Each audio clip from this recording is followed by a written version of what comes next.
السلام علیکم۔ وعلیکم السلام۔ آج ہم قرآن مجید کی ایک آپ کہہ لیں بہت اہم سورہ الفتح کا جائزہ لے رہے ہیں۔ جی بالکل۔ ہمارے سامنے اس سورہ کی تمام آیات ہیں 1 سے لے کر 29 تک۔ جی اور ہمارا مقصد یہ ہے کہ ان آیات سے جو خاص پیغامات ہیں، جو اسباق ہیں، ان کو سمجھیں۔ صحیح۔ بات شروع ہوتی ہے ایک بڑے ہی طاقتور لفظ سے، فتح مبین، جی یعنی ایک واضح کھلی فتح جی پہلی ہی آیت میں ذکر ہے۔ جی ہاں۔ تو سوال یہ ذہن میں آتا ہے کہ بھئی یہ کیسی فتح تھی؟ کیا یہ کوئی جنگ جیتی تھی یا کچھ اور تھا؟ یہ بڑا اچھا سوال ہے۔ یہ فتح مبین، اس کا تصوری مطلب بنیاد ہے سورہ کی۔ زیادہ تر مفسرین تو اسے صلح حدیبیہ سے جوڑتے ہیں۔ اچھا، صلح حدیبیہ، وہ تو بظاہر مسلمانوں کے لیے سخت شرائط والا معاہدہ لگتا تھا۔ بالکل یہی نقطہ ہے۔ بظاہر شرائط سخت تھیں، لیکن اللہ تعالیٰ اسے کہہ رہے ہیں کھلی فتح۔ تو اس سے یہ پتہ چلتا ہے کہ حقیقی فتح جو ہے وہ ہمیشہ فوری طور پر نظر نہیں آتی۔ صحیح۔ یہ ایک طرح کی اسٹریٹجک کامیابی تھی جس نے آگے چل کر بڑی فتوحات کی بنیاد رکھی، فتح مکہ کی بھی۔ یہ بات تو بہت اہم ہے کہ فتح کا مطلب ہماری سمجھ سے زیادہ گہرا ہو سکتا ہے۔ تو آیت 1 میں اعلان ہوا، اِنَّا فَتَحْنَا لَكَ فَتْحًا مُبِينًا، بے شک ہم نے آپ کو ایک کھلی فتح عطا کی۔ جی۔ اور فوراً بعد آیت 2 اور 3 میں اس فتح کے بڑے حیران کن مقاصد بتائے جا رہے ہیں، گناہوں کی معافی، نعمت کا پورا ہونا، سیدھے راستے کی طرف رہنمائی، اللہ کی زبردست مدد۔ بالکل۔ تو یہ تو صرف جنگ جیتنا نہیں ہوا، اس کے تو روحانی پہلو بہت گہرے نکل آئے۔ یقیناً فتح کا تعلق براہ راست نبی کریم صلی اللہ علیہ وسلم کی ذات سے اور مومنین کی بخشش سے جوڑا جا رہا ہے۔ صحیح۔ اور دیکھیں، اسی فتح کے ساتھ یا شاید اس کی بنیاد کے طور پر آیت 4 میں ایک خاص کیفیت کا ذکر ہے۔ سکینہ۔ سکینہ یعنی سکون۔ جی، وہی ہے جس نے مومنوں کے دلوں میں سکینہ نازل فرمایا تاکہ ان کے ایمان کے ساتھ اور ایمان زیادہ ہو۔ یہ سکینہ یعنی دل کا اطمینان، وہ جو حدیبیہ کے وقت بیرونی دباؤ تھا، غیر یقینی صورتحال تھی، اس کے باوجود مومنین کے اندر کے استحکام کو مضبوط کرتا ہے۔ اچھا۔ یہ صرف انسانی ہمت نہیں، یہ اللہ کی طرف سے آتی ہے۔ گویا یہ اللہ کی مدد کی ایک شکل ہے۔ بالکل۔ اور اسی آیت میں یاد دہانی بھی ہے کہ آسمان اور زمین کے لشکر اللہ ہی کے ہیں، یعنی یہ سکینہ اللہ کی لامحدود قدرت اور حکمت کا ایک مظہر ہے۔ تو یہ سکینہ وہ اندرونی طاقت ہوئی جو باہر کے حالات جیسے بھی ہوں مومن کو مضبوط رکھتی ہے۔ جی ہاں۔ اور پھر اس ایمان اور سکینہ کا نتیجہ آیات 5 اور 6 میں بڑا واضح فرق بتایا گیا ہے۔ ایک طرف مومن مرد اور خواتین جن کے لیے جنتیں ہیں، گناہوں کی معافی ہے، اللہ کے نزدیک بڑی کامیابی۔ جی۔ اور دوسری طرف منافقین اور مشرکین جو اللہ کے بارے میں برے گمان رکھتے تھے، ان کے لیے اللہ کا غضب ہے، لعنت ہے، جہنم ہے۔ کتنا واضح فرق ہے نیت کا اور پھر انجام کا۔ بالکل۔ اور آیت 7 میں پھر اللہ کی غالب حکمت کا ذکر ہے، گویا یہ سب اللہ کے بڑے منصوبے کا حصہ ہے۔ اور یہ سکینہ کا ذکر آگے بھی آتا ہے۔ جی، آگے چل کر آیت 18 میں بیت رضوان کے موقع پر جب صحابہ نے وہ جو مشکل حالات تھے درخت کے نیچے نبی اکریم صلی اللہ علیہ وسلم کے ہاتھ پر بیعت کی تو اللہ ان سے راضی ہوا، ان کے دلوں کا حال جان لیا اور ان پر پھر سکینہ اتارا۔ لقد رضی اللہ عن المؤمنین اذ یبایعونک تحت الشجرہ۔ جی، یہ اللہ کی رضا کا سرٹیفکیٹ اور سکینہ کا دوبارہ نازل ہونا، یہ اس فتح کے گہرے روحانی معنی کو اور واضح کرتا ہے۔ اور اس رضامندی اور سکینہ کے ساتھ ہی کیا فوری انعام بھی ملا؟ بالکل۔ آیت 18 کے آخر میں فتح قریب یعنی ایک قریبی فتح کا انعام ہے۔ اچھا۔ اور آیت 19 میں بہت سی غنیمتیں ملنے کا وعدہ ہے۔ یہ فتح قریب کون سی تھی؟ خیبر کی فتح؟ جی، اکثر مفسرین کا یہی خیال ہے کہ اس سے مراد فتح خیبر ہے جو حدیبیہ کے فوراً بعد ہوئی، اور وہ مالی اور عسکری دونوں لحاظ سے مسلمانوں کے لیے بڑی تقویت کا باعث بنی تھی۔ صحیح۔ آیت 20 میں مزید بہت سی غنیمتوں کا وعدہ ہے اور اس قریبی فتح یعنی خیبر کو جلد ادا کرنے کا ذکر ہے۔ یہ سب حدیبیہ کے معاہدے کے، جسے فتح مبین کہا گیا، اس کے ثمرات تھے۔ اور آیت 21 میں بھی کسی فتح کا ذکر ہے؟ جی، آیت 21 میں ایک اور فتح کا اشارہ ہے جس پر مسلمان ابھی قادر نہیں تھے، مگر وہ اللہ کے علم اور قدرت میں تھی۔ یہ شاید مستقبل کی فتوحات، فتح مکہ یا اس سے بھی آگے کی طرف اشارہ ہو سکتا ہے۔ تو یہ سب واقعات ایک زنجیر کی طرح جڑے ہوئے ہیں، حدیبیہ، سکینہ، بیت رضوان، خیبر، پھر مستقبل کی فتوحات۔ بالکل۔ اسی تسلسل میں آیت 27 آتی ہے جہاں نبی کریم صلی اللہ علیہ وسلم کے ایک سچے خواب کا ذکر ہے۔ جی، لقد صدق اللہ رسولہ الرؤیا بالحق، کہ آپ صلی اللہ علیہ وسلم اور صحابہ امن کے ساتھ مسجد حرام میں داخل ہوں گے، سر منڈوائیں گے یا بال کتروائیں گے، بغیر کسی خوف کے۔ یہ خواب تو حدیبیہ سے پہلے دیکھا گیا تھا، ہے نا؟ جی ہاں۔ تو یہ کیسے ہوا کہ خواب پہلے دیکھا اور حدیبیہ کا معاہدہ اس کی تعبیر کی طرف ایک قدم بن گیا؟ یہ تو بڑی دلچسپ بات ہے۔ یہی تو اللہ کی منصوبہ بندی کی خوبصورتی ہے۔ خواب سچا تھا، پورا ہونا تھا، لیکن اللہ وہ جانتا تھا جو مسلمان نہیں جانتے تھے۔ فوری طور پر مکہ میں داخلہ ممکن نہیں تھا، اس میں حکمت تھی جس کا ذکر آیت 25 میں آگے آتا ہے۔ اچھا۔ تو اللہ نے اس خواب کی تعبیر سے پہلے حدیبیہ کا معاہدہ کروا دیا، جسے فتح قریب بھی کہا گیا، تاکہ راستہ ہموار ہو۔ اس سے پتہ چلتا ہے کہ اللہ کے منصوبے کبھی کبھی ہماری سمجھ سے بالاتر ہوتے ہیں، اور صبر اور توکل بہت ضروری ہیں۔ اور اس سب کا بڑا مقصد کیا تھا؟ وہ آیت 28 میں بیان ہوا، هو الذی ارسل رسولہ بالہدی ودین الحق لیظہرہ علی الدین کلہ۔ اللہ نے اپنے رسول کو ہدایت اور دین حق کے ساتھ بھیجا تاکہ اسے تمام ادیان پر غالب کر دے۔ یہ ہے وہ بڑا مقصد، وہ بڑا تناظر جس میں یہ سارے واقعات ہو رہے تھے۔ واقعی حیران کن ہے کہ کیسے یہ سب جڑا ہوا ہے۔ اچھا، اب ذرا دوسری طرف دیکھتے ہیں۔ ایک طرف تو یہ ایمان، سکینہ، اللہ پر بھروسے کی مثالیں ہیں، دوسری طرف سورہ ان لوگوں کا بھی ذکر کرتی ہے جو پیچھے رہ گئے تھے۔ جی۔ پہلے آیات 8 اور 9 میں نبی کریم صلی اللہ علیہ وسلم کا مقام بیان ہوا، گواہ، خوشخبری دینے والے، ڈرانے والے۔ صحیح۔ اور مقصد کہ لوگ اللہ اور رسول پر ایمان لائیں، رسول کی تعظیم کریں۔ جی۔ پھر آیت 10 میں وہ بیعت کا ذکر آتا ہے، ان الذین یبایعونک انما یبایعون اللہ ید اللہ فوق ایدیہم۔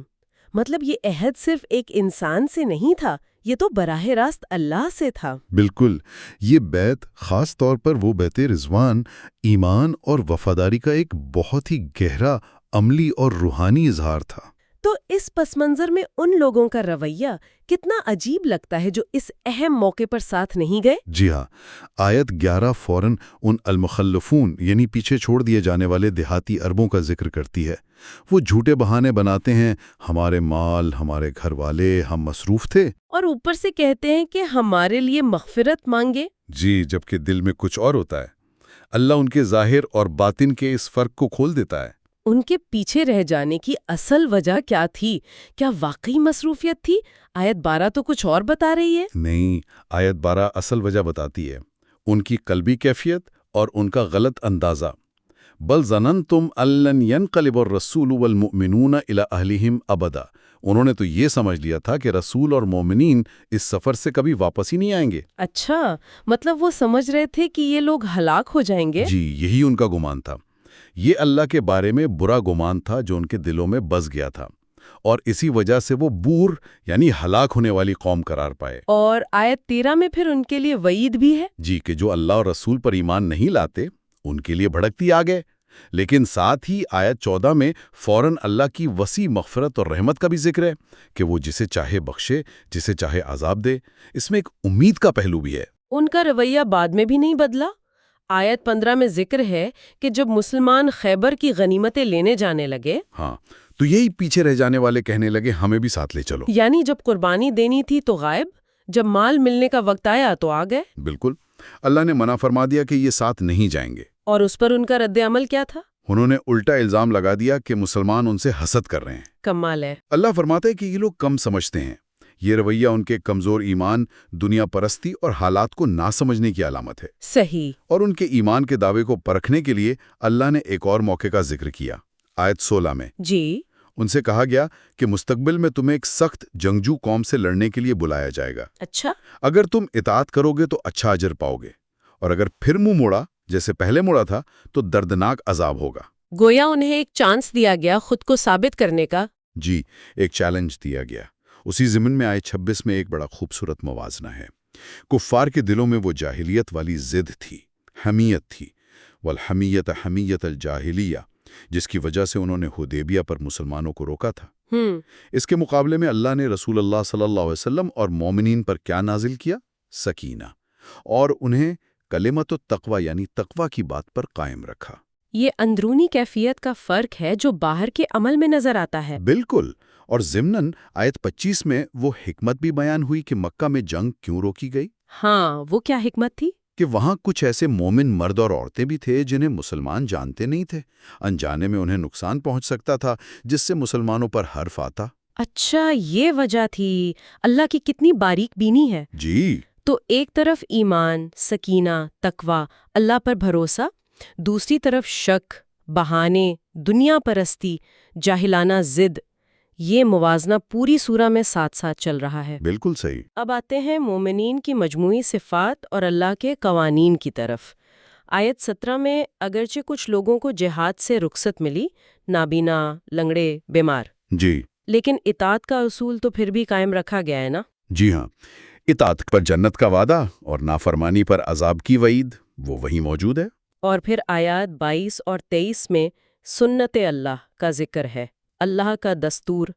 یہ کیا ہے اور اس کا کیا مطلب ہے کہ یہ بدلتا نہیں؟ سنت اللہ سے مراد ہیں اللہ تعالیٰ کے وہ اٹل قوانین، وہ طریقے جن کے مطابق وہ اس کائنات کو اور انسانی معاملات کو چلاتا ہے۔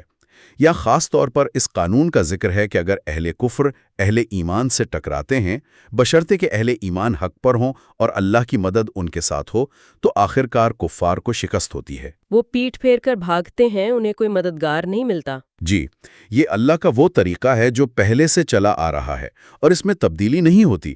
یہ مومنین کے لیے ہر دور میں ایک بڑی تسلی ہے، ہمت افزائی ہے کہ حتمی کامیابی حق کی ہی ہوتی ہے، چاہے وقتی مشکلیں ہوں۔ صحیح۔ پار کے ہاتھ بھی روکے، مسلمانوں کے ہاتھ بھی، حالانکہ مسلمان غالب آ چکے تھے۔ تو یہ اللہ کے اٹل قانونوں اور اس کی مدد پر یقین رکھنے کا سبق ہے۔ جی بالکل۔ سورہ کے بالکل آخر میں آیت 29 وہ نبی کریم صلی اللہ علیہ وسلم اور آپ کے ساتھیوں کی ایک بڑی جامع، بڑی متاثر کن تصویر پیش کرتی ہے۔ جی ہاں، بہت خوبصورت آیت ہے۔ محمد رسول اللہ والذین معہ اشداء علی الکفار رحماء بینہم، کافروں پر سخت، آپس میں نہایت مہربان۔ یہ کیسا توازن ہے؟ یہ اسلامی شخصیت اور اسلامی معاشرے کا ایک مثالی توازن ہے۔ اصول کے معاملے میں، حق کے معاملے میں، باطل قوتوں کے سامنے سختی اور مضبوطی، لیکن آپس میں اہل ایمان کے ساتھ انتہائی نرمی، شفقت، رحم دلی۔ یہ تضاد نہیں ہے، یہ موقع محل کے مطابق رویے کا اظہار۔ اور ان کی مزید صفات، تراہم رکعن سجدن یبتغون فضلا من اللہ ورضوانا، انہیں رکوع اور سجود میں پاؤ گی اللہ کا فضل اور اس کی رضا ڈھونڈتے ہوئے۔ ان کی عبادت صرف رسم نہیں ہے، وہ اللہ کی خوشنودی حاصل کرنے کی سچی لگن ہے۔ سیماہم فی وجوہہم من اثر السجود، ان کی پہچان ان کے چہروں پر سجدوں کے نشان سے ہے۔ جی، یہ ظاہری نشان بھی ہو سکتا ہے، اور وہ جو چہرے پر ایک نور ہوتا ہے، خشیت کی کیفیت، وہ بھی۔ اور پھر وہ مثال جو تورات اور انجیل میں دی گئی، کھیتی والی۔ ہاں، وہ مثال بہت گہری ہے۔ کَزَرْعٍ أَخْرَجَ شَطْأَهُ فَآزَرَهُ فَاسْتَغْلَظَ فَاسْتَوَىٰ عَلَىٰ سُوقِهِ يُعْجِبُ الزُّرَّاعَ، جیسے ایک کھیتی جس نے پہلے اپنی کومپل نکالی، پھر اسے طاقت ملی، پھر وہ موٹی ہوئی، پھر اپنے تنے پر سیدھی کھڑی ہو گئی، جو کسانوں کو یعنی اہل نظر کو خوش کرتی ہے۔ یہ تو ایمان اور مومنین کی جماعت کی نشونما کی تصویر ہے۔ بالکل، شروع میں کمزور، پھر آہستہ آہستہ مضبوط ہونا، ایک دوسرے کو سہارا دینا، اور آخر میں ایک مضبوط، مستحکم، متاثر کن وجود بن جانا۔ اور اس کا نتیجہ کیا ہوتا ہے؟ لِيَغِيظَ بِهِمُ الْكُفَّارَ، تاکہ اس سے کافروں کے دل جلیں۔ ایمان کی ترقی اور مضبوطی جہاں دوستوں کے لیے خوشی کا باعث ہے، وہیں دشمنوں کے لیے حسد اور جلن کا سبب بنتی ہے۔ اور آیت کا اختتام ان اہل ایمان اور عمل صالح کے لیے مغفرت اور عظیم اجر کے وعدے پر ہوتا ہے۔ جی، تو آج کی اس گفتگو میں ہم نے سورہ الفتح کے ذریعے فتح کے وسیع تر مفہوم کو سمجھا، جو صرف میدان جنگ تک محدود نہیں۔ صحیح۔ ہم نے دیکھا کہ کس طرح اللہ کی طرف سے نازل کردہ سکینہ یعنی دل کا اطمینان مشکل حالات میں ایمان کو بڑھاتا ہے اور کامیابی کی کنجی بنتا ہے۔ جی ہاں، ہم نے بیت رضوان جیسے عظیم عہد کی اہمیت اور اس پر اللہ کی رضامندی کو جانا۔ بالکل۔ ہم نے ایمان کے دعوے اور حقیقی ایمان کے فرق کو منافقین کے رویے سے پرکھا۔ ہم نے سنت اللہ یعنی اللہ کے اٹل قوانین پر غور کیا اور آخر میں ایک مثالی مومن اور مومن جماعت کی صفات کو دیکھا جو سخت بھی ہیں اور نرم بھی، عبادت گزار بھی اور دنیا میں مضبوطی سے قائم بھی۔ جی ہاں، یہ سورہ امید بھی دیتی ہے، حکمت عملی بھی سکھاتی ہے، ایمان کی مضبوطی کا سبق بھی دیتی ہے اور ایک زندہ بڑھتی ہوئی کمیونٹی کا نقشہ بھی پیش کرتی ہے۔ اور سامعین کے لیے ایک نکتہ چھوڑتے ہیں جس پر وہ غور کر سکتے ہیں۔